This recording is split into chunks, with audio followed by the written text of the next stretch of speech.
Bienvenidos a este programa de Diálogos del Bicentenario. Les recordamos que esta es una serie de programas cuyo propósito es que reflexionemos sobre estos grandes temas que tenemos como sociedad, como país, lo que nos ha hecho ser lo que somos durante estos 200 años y lo que nos debe definir para los años que vienen. Este programa en particular va a tratar de un tema altamente relevante. Podríamos decir que posiblemente es uno de los temas más importantes que tenemos en esta coyuntura actual y que es el tema del empleo. Cómo generamos más empleo en este país y no solo que sean cantidades, sino también empleo de calidad. El trabajo es un derecho y un deber de todos y todas. Así lo declara la Constitución Política de Costa Rica en su artículo 56, el cual incluso designa al Estado la responsabilidad de garantizar una ocupación honesta, útil y bien remunerada a la población costarricense. Sin embargo, esta realidad no es la que viven miles de personas en nuestro país. Según datos del Instituto Nacional de Estadística y Censos para el primer trimestre del 2020, la tasa neta de participación laboral en Costa Rica era del 63.4%.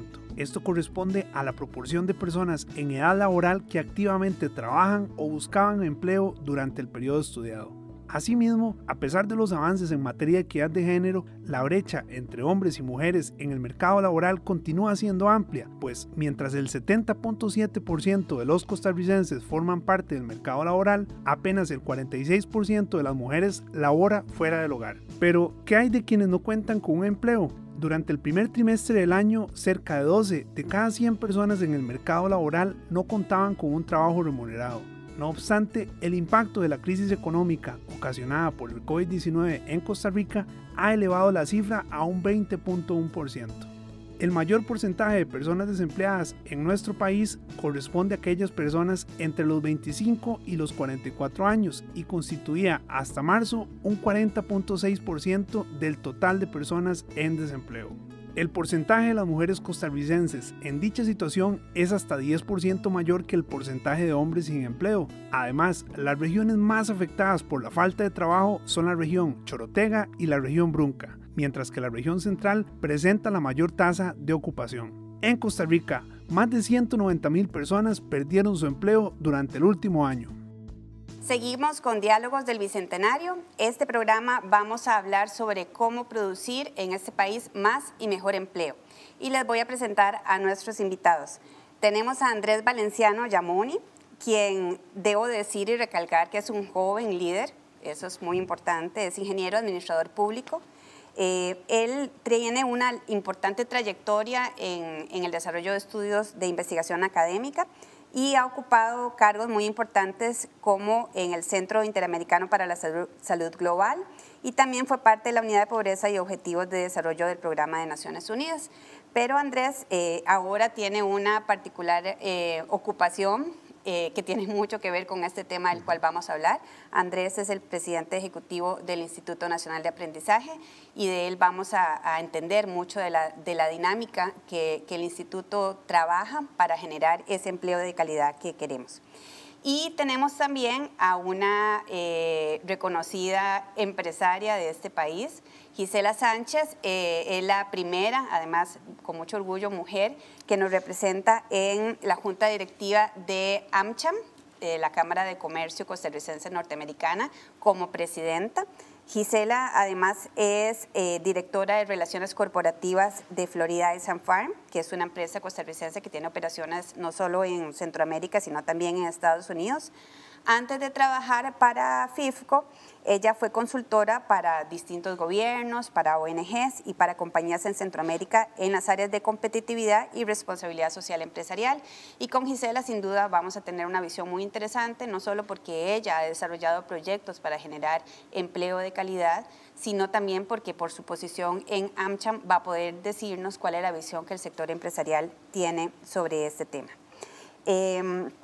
Andrés, Gisela y televidentes, el panorama laboral de Costa Rica en 200 años sin duda que es muy cambiante. Con las estadísticas que tenemos en este país que son maravillosas, en 1864, según el Censo Nacional, había 47.367 personas que eran parte de la población económicamente activa de Costa Rica.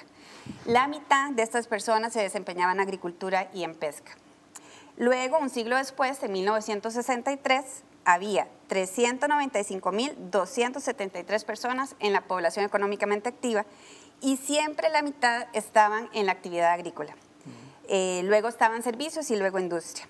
En el censo del 2011, que es el último que tenemos en el país, teníamos, o éramos ya muchos de nosotros, 1.610.688 personas, parte de la población económicamente activa del país, pero una tercera parte estaba en servicios y luego lo seguía comercio, agricultura e industria, en ese orden. Pero ya teníamos un cambio importante en el tipo de empleo que estábamos desarrollando en el país. Ese cambio en el trabajo, sin duda, tiene que ver con un cambio en la estructura productiva. ¿Podrían ambos hacer una reflexión inicial sobre la actual Costa Rica en términos de esa estructura productiva y de dónde venimos, cómo hemos cambiado en la generación de este empleo, según vemos en estas estadísticas? Gisela. Sí, efectivamente, bueno, me sorprenden mucho las cifras de 1800, muy interesantes, pero cuando vemos lo que ha pasado en los últimos 20 años, Costa Rica ha cambiado muchísimo en un par de décadas, comparado tal vez con 180 años atrás. Tenemos sin duda y tomamos decisiones muy acertadas para impulsar todo el sector de tecnología, de manufactura avanzada, de servicios y de valor agregado, que ahora representa, a diferencia tal vez de hace 20 años, en donde el turismo era la principal fuente de generación de empleos y de recursos económicos, ya no lo es. Es muy importante, pero ahora tenemos todo un sector de manufactura, dispositivos médicos, ciencias de la salud, que ha tomado mayor relevancia, y obviamente todo el tema servicios. Entonces, es muy interesante ver cómo en esa evolución del sector productivo, las capacidades que se requieren para tener empleo y empleo de calidad son diferentes a las que se necesitaban hace 20 o hace mucho más años. Y yo creo que de ahí la importancia definitivamente del INAH y del aparato productivo, pero también del gobierno, en impulsar que Costa Rica pueda desarrollar esas habilidades, que los ciudadanos puedan desarrollar esas habilidades que las empresas necesitan para crecer y para atraer nueva inversión también al país que permita generar empleo de calidad. Andrés. Claro, en esa misma línea, sin duda, a partir de los 80, ¿verdad?, que Costa Rica tiene un cambio radical en su modelo de desarrollo, en donde se conecta con el comercio internacional, le apuesta mucho, ¿verdad?, a los sectores exportadores, y ahí empezamos a ver cómo distintos sectores empiezan a tomar mucha más relevancia. Y de acuerdo con Gisela, en el sentido de que si siempre hemos tenido cambios, tal vez los últimos años, obviamente ese cambio se ha acelerado, ¿verdad? Y eso es una tendencia global, es una tendencia que vemos acá, en donde los cambios dentro de los sectores productivos suceden cada vez más rápido. ¿Y eso qué quiere decir? Bueno, pues que conforme un país se va desarrollando y va apostándole más hacia una economía basada en el conocimiento, pues de la mano de eso tiene que ir el desarrollo de las competencias de las personas para poder mantenerse actualizados con estas tendencias, porque realmente lo que esto nos muestra es que Costa Rica pues ahora competimos, pero a nivel global, competimos por talento a nivel global. Y eso pues creo que en el sector educativo rompe un paradigma que ya es casi universal, de la necesidad de pasar al aprendizaje permanente, ¿verdad? ¿Y eso qué es lo que quiere decir? Que en esas cifras que vimos de 1800, tal vez en ese momento todavía existía el paradigma de que nosotros como personas estudiábamos los primeros años de vida y después nos dedicamos el resto de la vida a trabajar. Ahora eso ya no aplica, ¿verdad? Ahora necesitamos que las personas se mantengan aprendiendo, tenemos que mantenernos aprendiendo constantemente durante todas nuestras vidas. Y eso, por supuesto que es un llamado a la proactividad del individuo, a buscar el aprendizaje, pero también tiene que haber una contraparte, tanto el sector productivo, que tiene que reconocer que tiene que dar las oportunidades a su fuerza de trabajo, de que se actualicen, de que se capaciten, invertir en eso, pero la institucionalidad tiene que estar acorde a eso. Y ahí pues muchos países alrededor del mundo, y aquí tal vez ya caigo en el tema del INAH, han visto que el modelo educativo se basa mucho en los institutos de formación profesional, como el Instituto Nacional de Aprendizaje. ¿Por qué? Porque son esos institutos que están en una muy buena posición para poder acompañar a las personas y ofrecerles la posibilidad de capacitarse, de reconvertir sus competencias durante toda su vida a través de cursos cortos, cursos en línea, ahora que ya vimos lo evidente que es la necesidad de ofrecer este tipo de modalidades, Y yo creo que este cambio en el modelo de desarrollo de Costa Rica, apostando a una economía basada en el conocimiento, lleva la transformación de esos sectores productivos, que quedó bastante claro con ese recorrido histórico, pero también a la necesidad de este cambio en el modelo de aprendizaje y también cómo el mismo sector productivo aborda la capacitación de sus propios funcionarios. Es un excelente término que trae Andrés a la discusión, la economía del conocimiento. Le pediría a Gisela, ¿cuáles son características que tiene que tener esa mujer y ese hombre costarricenses o habitantes de Costa Rica que deben ocupar posiciones en estas actividades productivas más vinculadas a las actividades de servicios, acorde con esa economía del conocimiento? Sí, yo creo que hay dos sets de habilidades que son muy importantes. Hay un tema de habilidades blandas, que yo creo que lo hemos conversado Andrés y yo, ¿verdad? El término tal vez no es el más adecuado, pero que son fundamentales. La capacidad de adaptarse al cambio es fundamental. En este momento, en el sector privado, nosotros necesitamos colaboradores que estén listos para cambiar y adaptarse a las diferentes necesidades del mercado. Habilidad de trabajo en equipo, comunicación, son fundamentales. Entonces, hay un set de habilidades que es transversal a la fuerza laboral que se requiere tener para poder accesar a estos mercados internacionales y para que seamos competitivos. Y por el otro lado, hay un set de habilidades o de conocimientos que son más técnicos, más especializados, que cada vez también son más transversales, porque hemos visto en gerentes inclusive de empresas muy exitosas, filólogos, por ejemplo. O sea, que la profesión no necesariamente, como bien decía Andrés, define el futuro laboral de una persona, pero sí hay ciertas habilidades técnicas de análisis, más que todo, de capacidad analítica, solución de problemas, que sí son muy importantes y que las empresas buscan. Por supuesto, el tema de los idiomas, y ya estamos rompiendo el paradigma de que necesitamos un segundo idioma, que es el inglés. En la medida en la que hay más idiomas, yo tengo muchos amigos, tengo un amigo que es capitán de avión y que en este momento no puede volar y es empleado en Amazon en portugués. Entonces, ahí nos damos cuenta de la necesidad del tema de idiomas y de ese poder aprender continuamente diferentes habilidades técnicas, que muchas tienen que ver con uso de tecnología. Hay un componente muy importante en eso, y en la habilidad, como le decía, de tener capacidades blandas que lo complementen. Yo creo que más allá de que haya un perfil específico que se busca en términos de profesión o conocimiento técnico, es esa habilidad de aprender, es esa disposición de análisis de problemas, de encontrar soluciones, de ver múltiples escenarios y de trabajar en equipo para encontrar esas soluciones. Tenemos una opinión de Vanessa Gibson, que es directora de Clima de Inversión de CINDE, que va a estar con nosotros virtualmente en algunas intervenciones. Entonces vamos a escuchar esa participación de Vanessa para que después Andrés nos pueda opinar sobre lo que ella considera en torno a los requerimientos que tienen muchas de las empresas transnacionales que vienen a Costa Rica. En este momento en el cual se han logrado identificar y estamos promoviendo más de 3.000 empleos que han surgido precisamente en el contexto de la pandemia, enfrentamos el reto como país de que lo que requieren estos puestos no necesariamente son las habilidades con las que ya cuenta esa población que ha sido impactada. Estamos hablando de que son puestos que están muy orientados a la atención y provisión de servicios en el área de tecnología.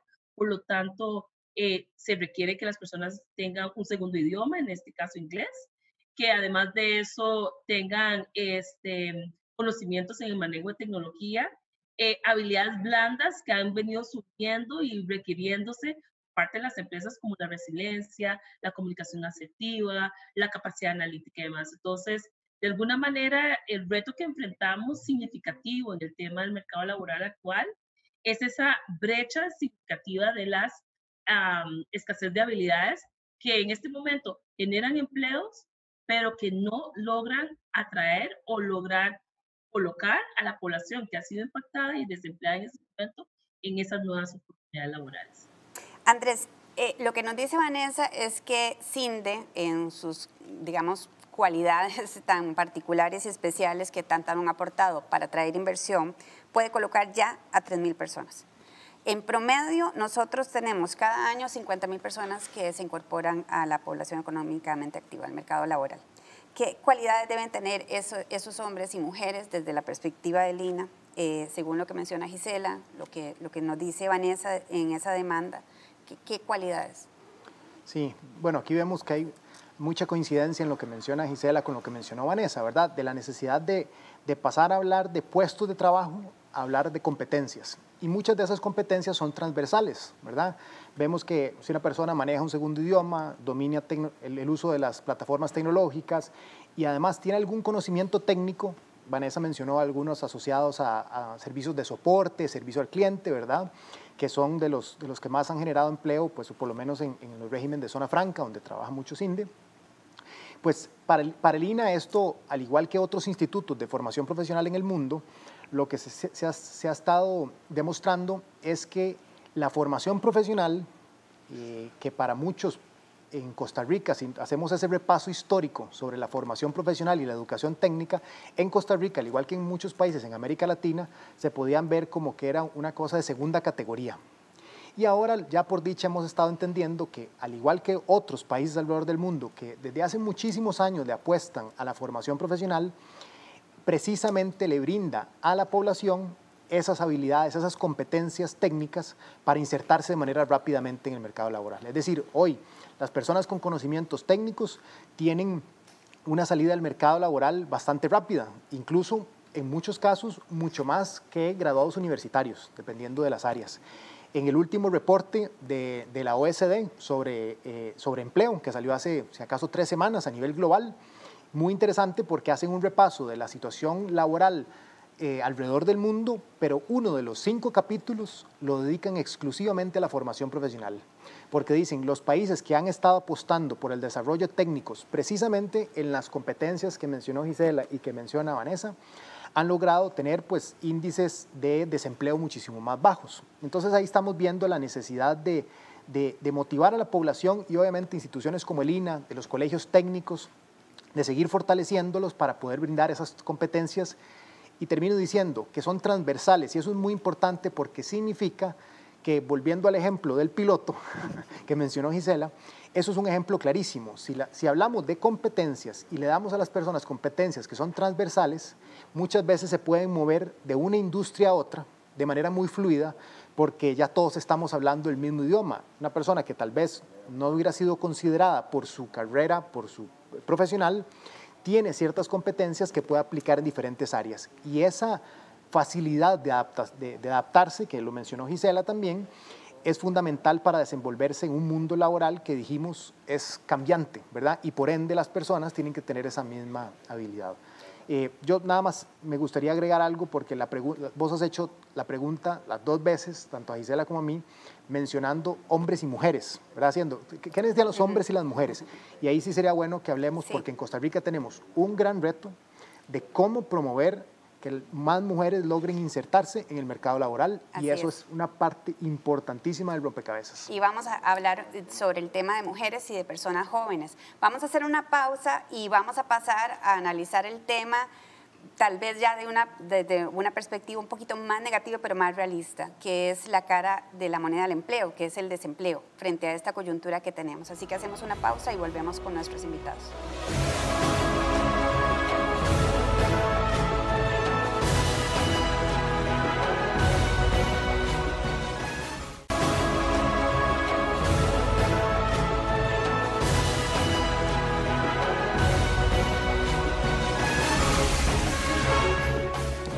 Muchas gracias por seguir con nosotros en Diálogos del Bicentenario. Estamos hablando de un tema de alta relevancia, estamos hablando del empleo.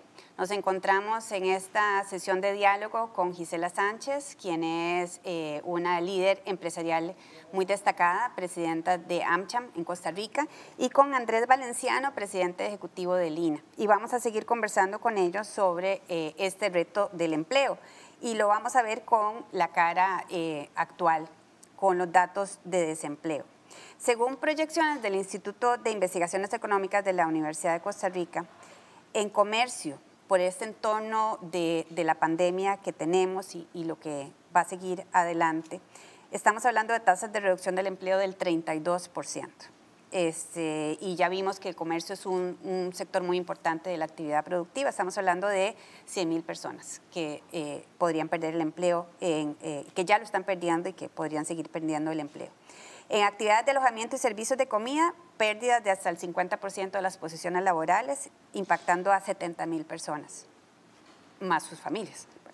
En total, hay una pérdida potencial esperada, proyectada por el Instituto de Investigaciones Económicas de 400,000 posiciones laborales. Ya teníamos un problema o una urgencia de generar empleo de calidad y ahora tenemos esta situación. Andrés, ¿cuál es la reflexión que ustedes desde el INA y desde el gobierno hacen frente a esto? Claro, precisamente teníamos, como usted lo mencionó, una situación estructural de desempleo que veníamos desde hace muchísimos años, ¿verdad?, batallando, y esta coyuntura pues que viene a agravar de manera pues no predecible, ¿verdad?, el impacto que iba a tener esta pandemia. Y ahí pues entra de nuevo la necesidad, lo que hemos visto en un análisis con otros países y que también aplica para Costa Rica, es la necesidad de poder brindarle precisamente a estas personas esos cursos cortos, esas capacitaciones virtuales, que es precisamente lo que estamos haciendo desde el INA. ¿Para qué? Para poder, nosotros teníamos una mesa de trabajo con los diferentes sectores sobre las necesidades que tenía el país, pero esas necesidades cambiaron por la pandemia y ahora tienen otras prioridades y por ende tenemos que reajustar nuestros programas de capacitación para que las personas en esos sectores puedan ahora, obviamente, atender el tema de los protocolos de salud, pero pues, por ejemplo, el tema de la virtualización, de cómo el comercio puede moverse hacia el comercio virtual, hacia el llamado e-commerce. Eso la gente necesita capacitación y no estamos hablando de mandarlos a la universidad, estamos hablando de cursos cortos que les permitan desarrollar las competencias para poder mantenerse de manera activa. Eso por lo menos desde parte del INA es la respuesta inmediata que podemos brindar a los diferentes sectores para acompañarlos en esta transformación. Gisela, vamos a ver nuevamente a Vanessa Gibson de CINDE, que nos hace una reflexión mucho en línea a lo que nos mencionó Andrés. Vamos a escucharla y después le agradecería una reflexión sobre lo que Vanessa nos va a compartir. El reto de cerrar la brecha que actualmente agobia la dinámica de mercado entre oferta y demanda, nos parece que tiene dos retos importantes. Una es la percepción y la posición que tiene el desempleado, en el cual debemos de generar mecanismos para motivarlos a que ellos tomen posesión y acojan oportunidades que se les ofrezca para desarrollar estas habilidades. Realmente las personas están pasando por una situación psicológica y emocional muy fuerte y aunque se les pueda ofrecer ciertas oportunidades, creo que hay que trabajar en la motivación y en el deseo de superación que pues nos debe de mover en estos contextos. Por otro lado, muchas de estas soluciones en el corto plazo van a tener que ser fuera de la caja. Alejarse mucho del proceso sistémico, ¿verdad?, de las estructuras tradicionales y pensar que vamos a tener que idear una solución casi hecha a la medida. El individuo que tiene problemas aún de su capacidad de lectura, por ejemplo, pues va a haber que ayudarlo a ese nivel. O las personas que a pesar de tener un grado académico, pues se encuentran un poco desfasadas en cuanto a la evolución de su área de conocimiento. Habrá que tener alternativas para esa población. Creo que no se trata de resolver el problema en una sola oportunidad o con una sola propuesta. Vamos a tener que hacer realmente un acercamiento de cuál es el perfil de las personas que han sido impactadas, cuáles son las necesidades que tienen con respecto a esta brecha que se está generando y cómo darles una solución pronta, oportuna, pertinente, pero que en el corto plazo les ayude a comenzar a desarrollar estas habilidades y a reintegrarse a la actividad económica. Pensar en modelos tradicionales no necesariamente, además, nos va a permitir atender la oportunidad que se abre en este momento. Y por otro lado, además, mantiene a la gente en un contexto en el cual la poca esperanza y el desazón de no saber cómo van a lograr esa oportunidad laboral, les inhibe de poder aprovechar las oportunidades que se les está dando. Gisela, ¿cuáles son otras alternativas para cerrar esas brechas? Yo le diría que hay tres. Uno, ¿cómo logramos darle oportunidad de emprender a la gente? Y Costa Rica definitivamente tiene una gran oportunidad de tener una estrategia integral para promover el emprendimiento. Para promover el emprendimiento y también para facilitar la creación de una compañía, que toma muchísimos meses en Costa Rica y que hay países en que toma horas o máximo días. Esa definitivamente es una oportunidad. La segunda tiene que ver con lo que mencionaba Andrés, de cómo readecuamos las habilidades de las personas para que se inserten en los nuevos puestos de trabajo que sí existen. Y la tercera, y es natural, es cómo logramos apoyar a las compañías que en este momento tienen congelados sus empleos, y es mucho de lo que estamos trabajando desde AmCham, para que puedan reabrir esos puestos de trabajo. Entonces, tenemos estas tres opciones. Yo creo que el bono Proteger ha sido muy útil, pero no es sostenible darle de comer a la gente. La gente lo que necesita es la oportunidad de trabajar, y necesitamos tener con láser un sistema de salud robusto, que ya lo tenemos, testing y trazabilidad de los casos para poder abrir esas oportunidades de descongelar puestos. Para mí hay tres opciones muy claras y tenemos que trabajar en las tres. Andrés, aparte, solo el tema de eliminación de trámites, que es una gran tarea que no han podido realmente resolver muchas administraciones desde hace mucho tiempo. ¿Cuál es la capacidad del Estado costarricense institucionalmente para cerrar todas estas brechas y ejecutar acciones como las que Vanessa y Gisela mencionan? Bueno, aquí creo que no es solo el Estado costarricense, por supuesto que hay una gran responsabilidad de parte del Estado, pero lo que hemos visto en las respuestas a otro tipo de crisis anteriores de esta, o cercanas a esta magnitud, es que sí se necesita una articulación muy cercana de sector privado, la sociedad civil y el gobierno, y las alianzas público-privadas. Es la única forma de resolver una situación de esta magnitud y que podamos salir, digamos, adelante. Y ahí es, digamos, reconfortante de escuchar una contraparte del sector productivo, ¿verdad?, con una visión constructiva, con propuestas en la que realmente se ha visto cómo Costa Rica históricamente, si hacemos ese repaso histórico, podríamos ver cómo el sector productivo de este país, esa ha sido la visión que ha tenido, y eso tenemos que seguir trabajando muy de cerca, porque los retos que estamos viendo simplemente se vieron en algunos casos agravados por la pandemia, pero otros son estructurales, y las cosas estructurales no las resolvemos de la noche a la mañana.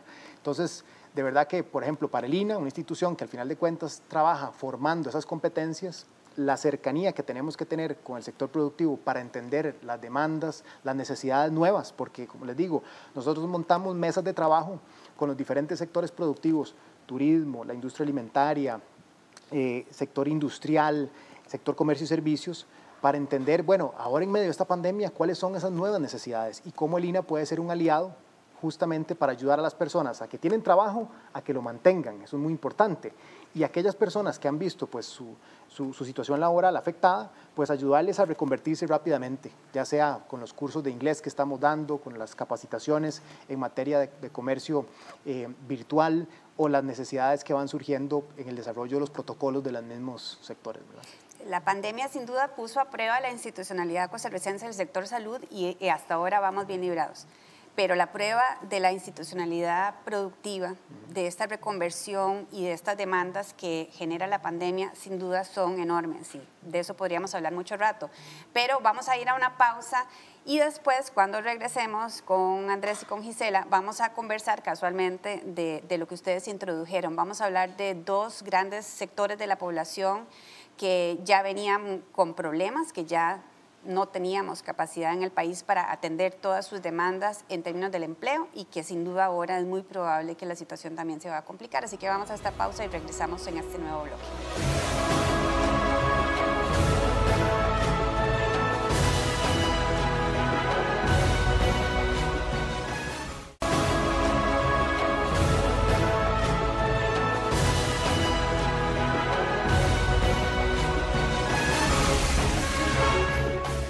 Muchas gracias por seguir con nosotros en Diálogos del Bicentenario. Estamos hablando del empleo de calidad en Costa Rica, con Gisela Sánchez de la Cámara Costarricense Norteamericana de Comercio, AmCham, y con Andrés Valenciano, presidente ejecutivo del INA, y precisamente vamos a observar en este momento una cápsula de interés sobre el trabajo y el aporte del INA al país. El Instituto Nacional de Aprendizaje, el INA, fue fundado en 1965, con la visión de ser el ente encargado de la formación profesional del país. Hoy, Esta institución ya tiene 55 años de capacitar a la fuerza laboral costarricense en una gran variedad de áreas, acercando a sus egresados al mercado laboral y dándoles las herramientas para desarrollarse como individuos y profesionales de alta calidad. Actualmente, el INA tiene presencia en todo el territorio nacional y continúa formando, capacitando y certificando personas físicas y jurídicas en sus 54 sedes, distribuidas en 9 unidades regionales, ubicadas en la región Brunca, Cartago, región Central Occidental y Central Oriental, región Chorotega, Heredia, región Huetar Caribe y Huetar Norte y el Pacífico Central. Además de impartir lecciones a través de servicios móviles, gracias a convenios con organizaciones locales, instituciones y empresas en todo el país. En cuanto a las oportunidades de formación profesional que brinda el INA, estas se constituyen en un recurso necesario para el progreso de todos los sectores económicos del país. Por eso, la institución ofrece oportunidades de desarrollo en 12 áreas distintas, tales como comercio y servicio, turismo, el sector agropecuario, mecánica de vehículo, metalmecánica, tecnología de materiales, industria gráfica, industria textil, industria alimentaria, náutico-pesquero, salud, cultura y artesanías y electricidad. Los estudiantes del INA deben superar un proceso formativo integral.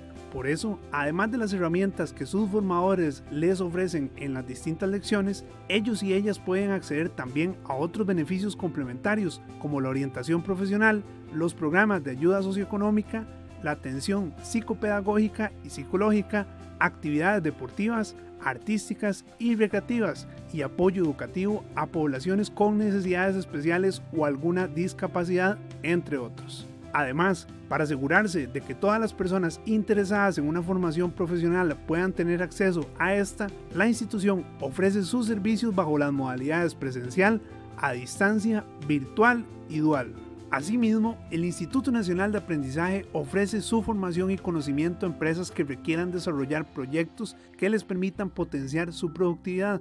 La institución genera alianzas con instituciones públicas o privadas, nacionales o internacionales. Tal es el caso de World Skills Internacional, plataforma que facilita acceder a las mejores prácticas en material de formación profesional a nivel mundial, con lo cual contribuye al desarrollo de las organizaciones y sus personas trabajadoras. En su primer año de existencia, el INA registró 234 matrículas provenientes de todo el país. Sin embargo, durante los años su oferta formativa, su capacidad de atención al público y el beneficio que esta institución le ofrece al país han crecido cuantiosamente. En años recientes, la institución ha atendido en promedio a más de 130,000 personas al año, de manera que hoy el mercado laboral costarricense cuenta con una mano de obra capacitada, profesional y especializada en gran parte gracias a la labor del Instituto Nacional de Aprendizaje.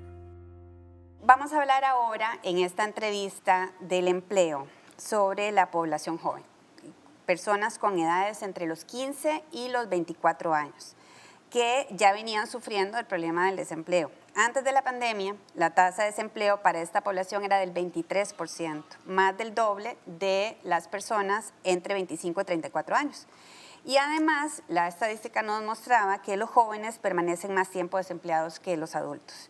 Es un panorama muy triste y muy preocupante, ¿verdad? ¿Qué piensan ustedes de lo que nos va a ocurrir con esta situación y de esta necesidad de resolver el que los jóvenes tengan más oportunidades laborales?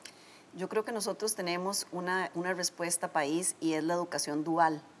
Precisamente cuando se promulgó la ley para que se permitiera que las personas más jóvenes pudieran complementar ese desarrollo, esa forma de aprender con experiencia, ¿verdad? No solamente aprender teóricamente, sino aprender haciendo, lo vimos desde la perspectiva de que esa tasa de desempleo es mayor porque los jóvenes definitivamente son las primeras personas que salen o porque no tienen experiencia, no son contratados. Entonces tenemos una gran oportunidad de que puedan entrar como aprendices a las empresas, ganar esa experiencia al mismo tiempo que el conocimiento y ya quedar insertados, conocer cómo funcionan las compañías, los sistemas de calidad, tener un proceso más estructurado que es el aprendizaje tradicional. Entonces, yo veo una gran oportunidad en que podamos implementar, impulsar, sé que lo hemos hecho, el INA ha sido siempre nuestro aliado estratégico en este tema y para mí esa es la solución en este momento más cercana que podemos ofrecer y concreta a los jóvenes. Y ustedes en FIFCO, digamos, ya hablando del otro sombrero, han desarrollado esto, han tenido una práctica haciéndolo? Súper exitosamente. Nosotros tenemos alrededor de 70 muchachos todos los años que se gradúan en programas duales, de hecho en alianza con el INA en hospitalidad. Prácticamente el 100% es colocado o en nuestro hotel o en hoteles cercanos, con niveles altísimos de calidad. Muchachos que tal vez no tenían, que estaban sin trabajar o sin estudiar, y que además veían muy coartadas sus oportunidades, a través de la educación dual generaban algunos recursos, se capacitaban, se formaban, se graduaban y ya tenían empleo. Entonces, es una forma muy concreta. Creo que no tenemos que inventar el agua tibia. Hay países que lo han hecho por más de 400 años y que demuestran, como bien decía Andrés, tasas de desempleo del 5% gracias a la educación dual. ¿Cómo hacemos que el INA extienda esto? Porque la demanda va a ser mayor, sin duda, ya está siendo mayor. Claro, en este momento, bueno, es particular a circunstancias porque necesitamos esos espacios en las empresas para el desarrollo de esta modalidad dual. Y ahora por la pandemia, pues necesitamos, por eso es tan urgente. Este es un efecto colateral de la necesidad de abrir a las empresas y que puedan seguir produciendo, es que también necesitamos hacer eso para poder tener la posibilidad de enviar estudiantes de nuevo a que puedan hacer sus prácticas y su modalidad en modalidad dual, que además de ayudarles con el tema de la experiencia que mencionó Gisela, es muy importante aclarar dos cosas. Uno, es que esto se hace en un proceso educativo que brinda también el desarrollo de las habilidades blandas, porque qué mejor lugar se ha demostrado que el mismo lugar de trabajo para desarrollar todas las competencias que mencionó Gisela y que mencionó Vanessa. Y número dos, le da a los estudiantes también la posibilidad de tener referencias laborales para poner en su currículum, que es muchas veces lo que la gente necesita para buscar trabajo. Entonces, sin duda, la modalidad dual es una de las estrategias más efectivas porque permite reducir esas brechas en el desarrollo de competencias y experiencia que desde el INA nosotros estamos en un proceso junto con empresas de diferentes sectores para seguir desarrollando programas que van más allá del área de hospitalidad, ¿verdad? Se nos han acercado en el último año empresas de casi todos los sectores y la idea es seguir ofreciéndolo para poder motivar a más personas y de nuevo, motivar mucho a mujeres también que vean en esta modalidad pues una forma de conseguir trabajo y de comenzar una carrera profesional. Bueno, sin duda entonces hay una enorme oportunidad de las empresas de ser más responsables todavía y bueno, pues obviamente considerando la situación que tienen, acercarse más al INA y generar algún tipo de programa de esto que permita que se suplan sus necesidades, incluso con personal nuevo, fresco y que de alguna forma logremos atender esta situación del empleo. El otro tema que quiero que tratemos es el de las mujeres, casualmente. Ya también sabíamos desde antes de la pandemia de que si logramos reducir el desempleo de las mujeres, reducimos de forma significativa el desempleo en general. Y ahora es inevitable cuando uno piensa en las mujeres en esta coyuntura, mujeres que pueden trabajar o que están trabajando además de sus labores en la casa, son mujeres que están atendiendo a sus niños porque están aprendiendo desde la casa, que además tienen que hacer el almuerzo y la cena y estar al pendiente de las cosas de la casa. O sea, digamos que se nos complicó un poco más la situación para las mujeres en términos de las opciones laborales. ¿Qué hacemos? ¿Qué hacemos con eso? Sí, yo creo que, y bueno, siendo nosotras mujeres, obviamente sabemos porque pasamos todas, ¿verdad?, por un proceso que es complejo para ingresar en el mercado laboral muchas veces. Para mí hay 3 elementos fundamentales en los que hay que trabajar. El primero es la oportunidad. Muchas veces no se abren las oportunidades. Hay mitos y paradigmas sobre lo que puede hacer una mujer versus lo que puede hacer un hombre, y me refiero específicamente a labores más técnicas o ¿verdad?, que son tradicionalmente más de hombres. Por el otro lado, la flexibilidad. Lo que usted acaba de decir es fundamental. Las mujeres, es una realidad, tenemos 2 roles que jugar, un rol familiar y un rol profesional, y muchas veces ese rol familiar limita el profesional. Entonces, tenemos que abrirlo, cada vez las empresas tenemos que estar más flexibles a que las mujeres tienen que trabajar de una forma diferente, necesitan cubrir y cuidar a su familia, a sus hijos, a los adultos mayores y al mismo tiempo desarrollarse. El teletrabajo es una excelente opción, pero aún para los trabajos que no se pueden convertir en teletrabajo, también deben existir horarios flexibles. Por eso la importancia de la aprobación de la ley de jornadas, digamos, no ordinarias, que sería de gran ayuda para las mujeres. Para mí fue contradictorio que se dijera que esto era discriminatorio cuando en realidad una mujer prefiere tener 4 días de trabajo y 3 libres para cuidar a sus hijos y tal vez que no coinciden con su esposo o su pareja y esa persona pueda cuidar a los niños en los otros días. Y la tercera, yo estoy convencida de que las mujeres tenemos que convencernos de nuestra esencia y nuestras capacidades. Cuando uno habla en una entrevista con un hombre, el hombre le puede uno ofrecer el puesto de gerente general y dice estoy listo, o la mayoría dicen estoy listo, no necesariamente tienen todas las habilidades y capacidades que mencionaba Andrés. Y las mujeres muchas veces dicen, no, tal vez yo no estoy preparado para este puesto, no tengo tal vez la experiencia. Entonces, también tenemos que trabajar en esa seguridad de la mujer, de que sí podemos. Las mujeres son altamente productivas y llevan muchísimo una mejor distribución hasta de sus ingresos a la familia. Entonces, en la medida que impulsemos el trabajo femenino, vamos a tener una situación ganar-ganar en el país. ¿Cómo capacitamos a las mujeres en esta condición de encierro que tenemos? ¿A qué hora? ¿Cómo las recapacitamos? De acuerdo. Uno es el tema de brindar más oportunidades para la formación profesional en áreas no tradicionales, ¿verdad? Para las mujeres. Y ahí pues nosotros tenemos en el INA campañas de sensibilización para motivarlas a que rompan moldes, así le llamamos en el INA, ¿verdad? Rompiendo moldes, de que se inserte en estas áreas que hay una alta demanda en el mercado laboral, pero no tanta participación de las mujeres. Tenemos, adicional a eso, dos grandes retos. Uno es el reto de nosotros los hombres, ¿verdad? Y aquí más bien yo hablando desde ese lado, de decir, si en Costa Rica el 70% de las labores no remuneradas las hacen las mujeres, el cuidado de los niños y el cuidado del adulto mayor, eso es un desbalance que no es sostenible. Los hombres tenemos que asumir nuestra cuota de responsabilidad, asumiendo las labores domésticas, de cuidado, la limpieza, la cocinada. ¿Para qué? Para que también las mujeres se les libere ese espacio-tiempo y puedan también insertarse. Es un ganar-ganar, ¿verdad? Y al mismo tiempo necesitamos seguir reconociendo las brechas que existen de participación en el mercado laboral, en donde las mujeres en Costa Rica tenemos un nivel mucho más bajo que la OECD, ¿verdad? Cerca del 45% de las mujeres participan en el mercado laboral, y eso pasa por los temas que mencionó Gisela y obviamente pues la misma actitud de los hombres en los puestos de toma de decisiones. Tenemos que asegurar que hombres en esos espacios de junta directiva, de toma de decisiones a nivel político, privado y demás, pues reconocemos que tenemos que ser buenos aliados de esta causa para así realmente transformar no solo las empresas, que sean realmente inclusivas en el buen sentido de la palabra, y obviamente dentro de los espacios de formación, donde tenemos que darle más oportunidades a mujeres, porque el talento está. Lo que pasa es que no lo hemos canalizado bien, ¿verdad? Y ese es el gran reto que tenemos. Claro, pensemos ojalá que esta puede ser un punto de inflexión para tratar de cambiar una serie de cosas que han impedido o que impiden que las mujeres se incorporen más activamente en el mercado laboral. El otro, digamos, tema específico del empleo tiene que ver con la ubicación geográfica, ¿verdad? Hasta el 2013 el desempleo era mayor en la zona rural que la urbana.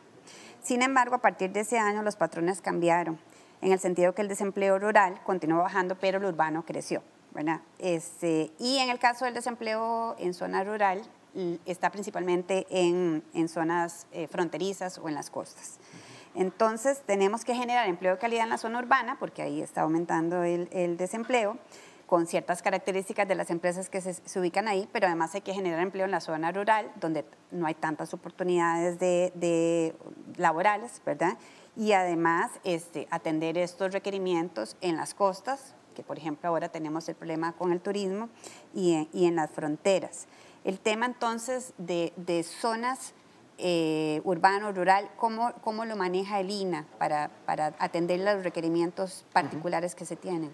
Bueno, eso es uno de los principales retos que tenemos como país y parte, creo que a la pregunta inicial con la que comenzamos la conversación, sobre la necesidad de cómo se han ido transformando los diferentes sectores productivos. En Costa Rica necesitamos hacer del agro un sector altamente productivo, porque es uno de los sectores que genera mucho empleo, pero que necesitamos dar ese salto para que los mismos jóvenes, volviendo al tema de los jóvenes, vean muy atractivo trabajar en el agro. Pero para que eso suceda significa que los diferentes sectores asociados al agro y la pesca tienen que incorporar la tecnología, tienen que ver cómo hacen procesos que realmente agreguen valor a los productos. Y eso pasa por ayudaría a que las personas de las zonas rurales se queden en las zonas rurales con empleo de calidad y al mismo tiempo veamos que en la zona del gran área metropolitana, en gran parte se ven esas cifras de desempleo por esa migración interna, porque como no hay empleo de calidad en las costas, en las zonas fronterizas y rurales, la gente migra a nivel interno al gran área metropolitana a buscar esos empleos. Entonces veríamos realmente un ganar-ganar si logramos desarrollar, y eso pues hemos estado trabajando de nuevo con diferentes sectores, el sector de la pesca para hacer reconversión para muchas personas hacia otros sectores, está trabajando de cerca con el sector ganadero, con el sector agropecuario en general, para que estos realmente se vuelvan procesos productivos y que, reconociendo que Costa Rica es un pedacito de tierra pequeño, tenemos que ser realmente muy productivo por metro cuadrado, por decirlo así. Y eso pasa por la incorporación de las personas jóvenes con una visión distinta también a estas áreas que realmente ayudarían no solo a reducir el desempleo en esas áreas, sino también descompresionar un poco el nivel de desempleo en el gran área metropolitana. Entonces, tal vez no es tan diferente la fórmula para los tipos de zonas. Estamos hablando de emprendimiento, de tecnología, jóvenes que posiblemente puedan ser más propensos a estos cambios en la estructura productiva.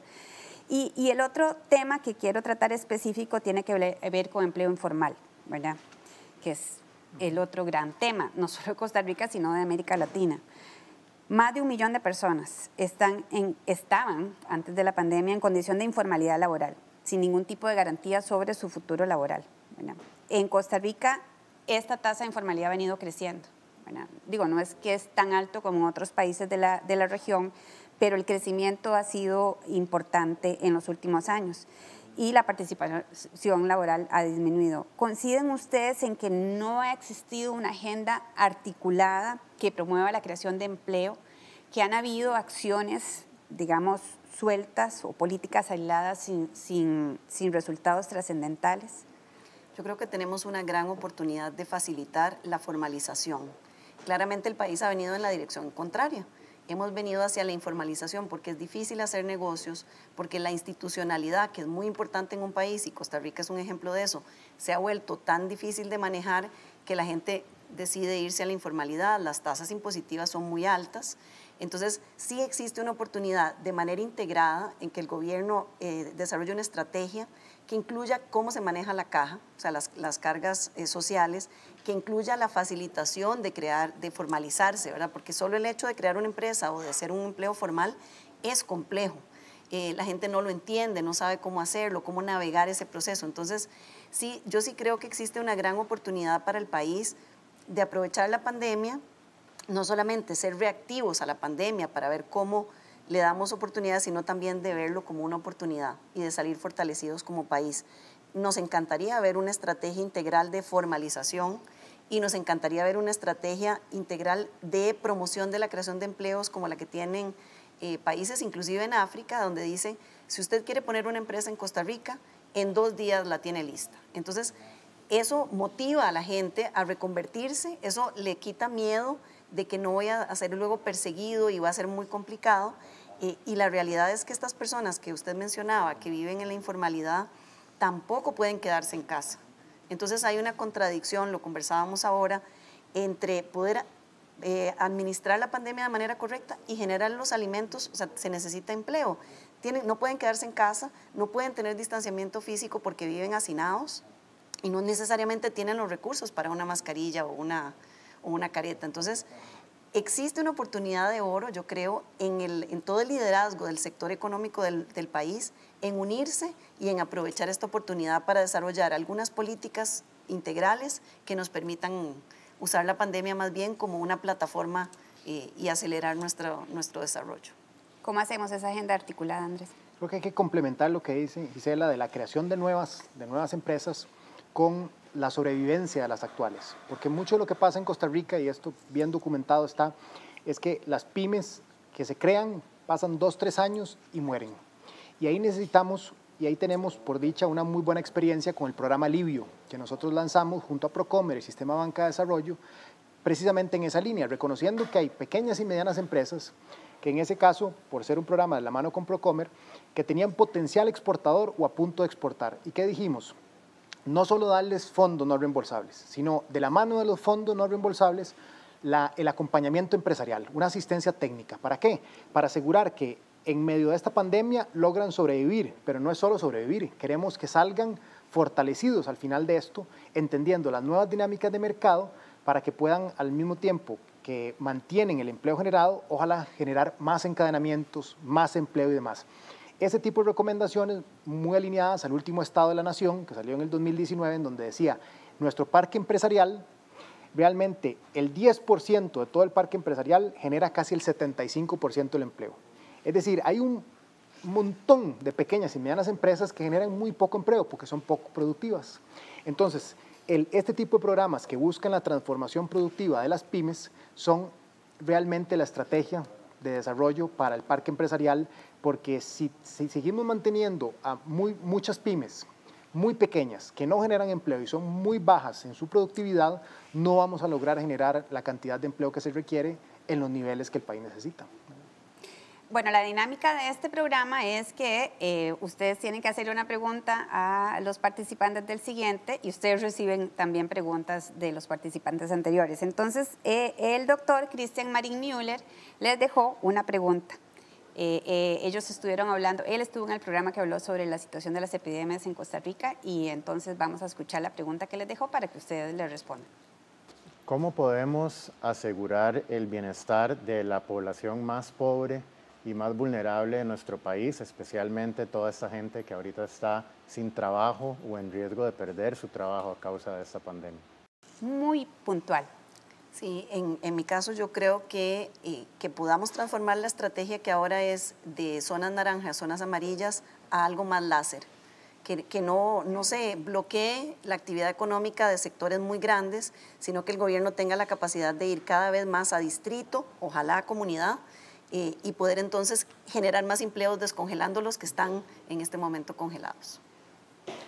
Bueno, en el caso nuestro y desde Lina directamente es priorizar los servicios de capacitación y formación para las personas más vulnerables, para las mujeres, porque dándole una oportunidad a aquellos que en este momento están en las condiciones que mencionó don Cristian, es precisamente que con esa priorización social en cuanto a la atención a las personas vamos a ayudar a los más vulnerables y ahí pues requiere de nuevo de ese trabajo en conjunto. Entonces cierro diciendo eso, la necesidad de trabajar muy de cerca con el sector productivo, con la sociedad civil, entendiendo estas dinámicas que hemos conversado hoy para poder realmente ofrecer servicios que respondan a las necesidades de las personas que están en las condiciones que acabamos de escuchar.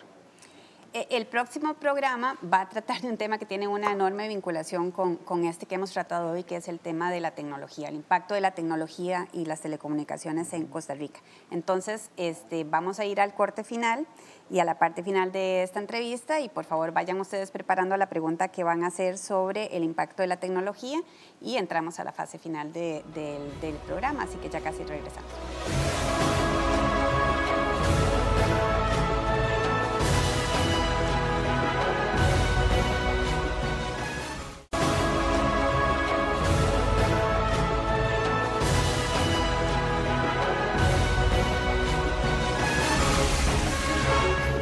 Hemos estado hablando del empleo en este programa y ahora vamos a elaborar, o ustedes van a elaborar una pregunta a los próximos participantes sobre el tema de la tecnología. Gisela. En el caso de la pandemia, ¿cómo usar la tecnología para aprovechar y hacer una mejor trazabilidad de los casos? Los expertos dicen que se necesita hacer más testing, mejor trazabilidad y un sistema de salud robusto. Creo que el pilar de trazabilidad todavía es una oportunidad y la tecnología podría ser un habilitador. ¿Cómo la aprovechamos? Andrés. Sí, ¿cómo, más allá de la pandemia, cómo utilizamos la tecnología para cerrar muchas de las brechas sociales que hemos estado conversando hoy, utilizando la tecnología a favor de las personas que más lo necesitan en materia educativa y de generación de empleo? Muchísimas gracias a los dos. Ustedes ocupan posiciones de liderazgo en la empresa privada, en el sector público, y yo creo que sin duda las alianzas público-privadas son herramientas para que logremos generar este empleo de calidad que necesitamos para Costa Rica. Muchísimas gracias a los dos, a Vanessa Gibson también por haber tenido una participación virtual y nos vemos entonces en el próximo programa de esta serie de diálogos del Bicentenario. Muchísimas gracias por habernos acompañado.